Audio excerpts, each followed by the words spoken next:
ladies and gentlemen. I remain Nemekanya Kabore.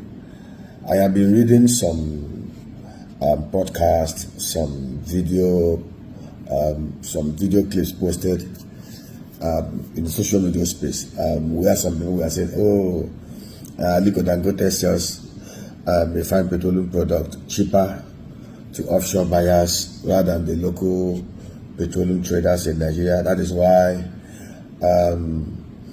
Things are more expensive here, and then the marketers have devised ways of going to Lome to buy the product and then bring it in, and it's cheaper than what Dangote is selling to Nigerians at 65 naira per liter, the difference.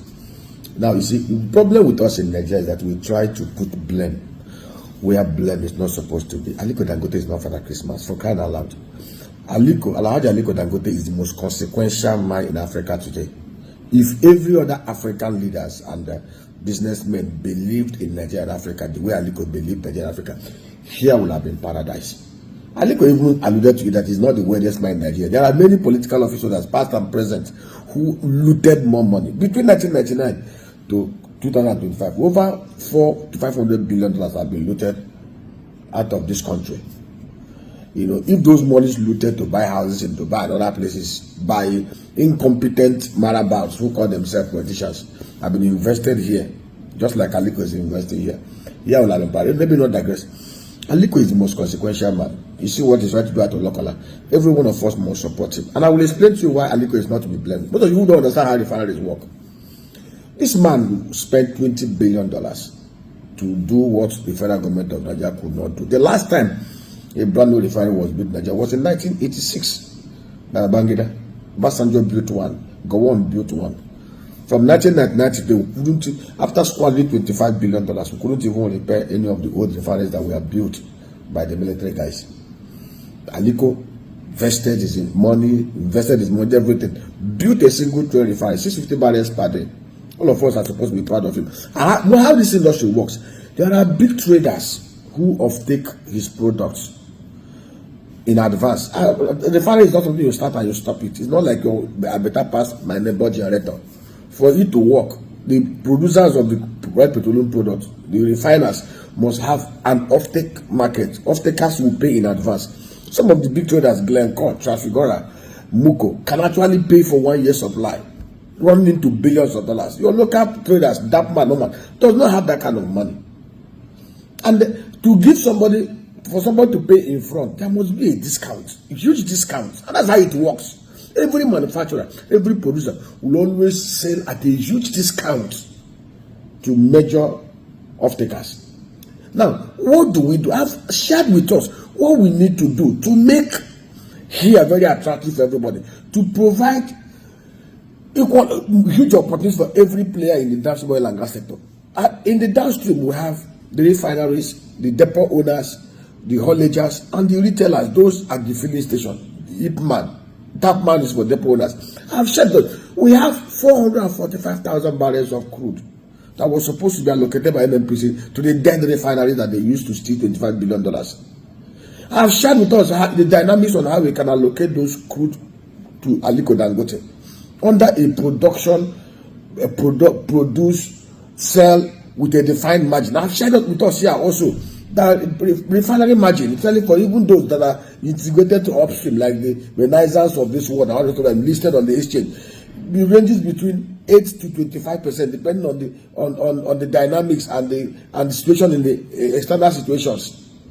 I've shared how we can enter into an arrangement between Ipman, Dapman, Aliko, and the federal government of Nigeria under a production to subsidize production. Allocate the 445,000 barrels to him. The cost of producing crude in Nigeria ranges between $20 to $40 per barrel. Because of our inefficiencies, because of our corruption, because of our awareness, most of us are not aware that in 1999, Nigeria was producing a barrel of crude oil at a cost of $2.50. Please fact check me.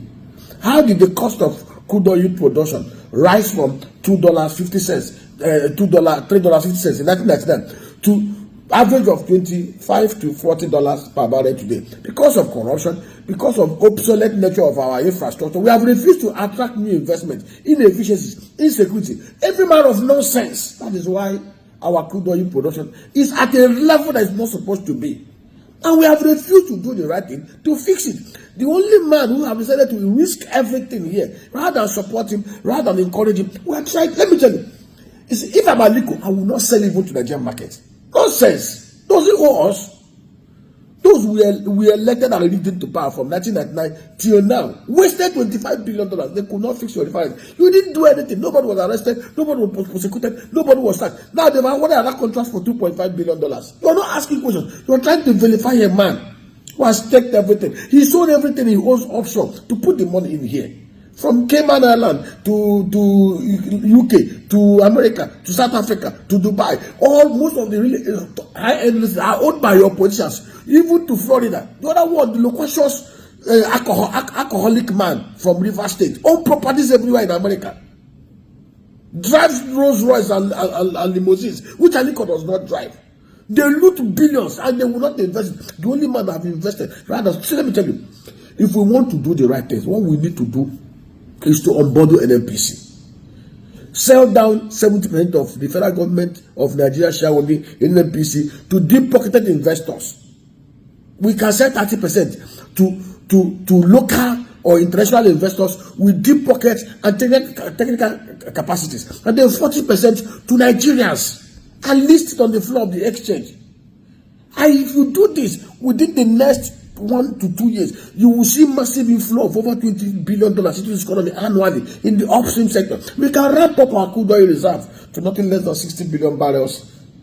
Because we have frontiers that are unexploited yet, and we can exploit them.